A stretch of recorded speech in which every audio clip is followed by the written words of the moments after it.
আমার বাসাত কালকে একটা চুরি হয়েছে। আমরা তো বাড়ির সামনে একটা মেলা ছিল, আমরা সবাই মিলে গেছিলাম মেলা দেখতে। পরে মেলা যাওয়ার পরে আমার ছেলে বাড়িতে আইছিল, আইয়া তো গরু ঢুকছে নর্মাল। কয়টার দিকে? বোঝা গেছে না, এটা 6:30, 6:30 বা 7টা হইব।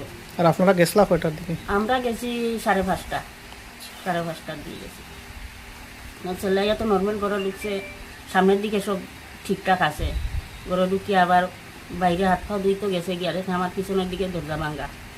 তখন তো তার ভিতরে একটা সন্দেহ হয়েছে, আইয়া ঘরে ঢুকছে, ঢুকিয়া সব ঘর দেখছে, গিয়া দেখে আমার ঘরের লোকার টোকার সব ভাঙ্গা, মধ্যের দরজা টরজা সব ভাঙ্গা।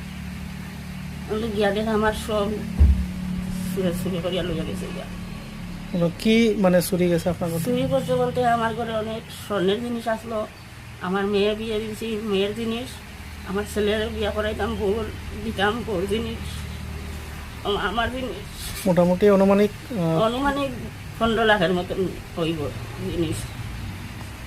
আপনার বাসাটা কোন জায়গা? আমার বাসা হইল দেওসরা, 1 নম্বর ওয়ার্ড। এমনি কি মানে আপনারা কোনো কারোর উপরে সন্দেহ আছে? সন্দেহ তো আমি কারোর করতাম পারতাছি না, কারণ আমরা তো বাড়ি করে হয়েছিলাম না। মানে প্রশাসনটাকে জানাইছেন আপনারা? প্রশাসনকে জানানি হয়েছে, প্রশাসন আইছিল? আইছিল।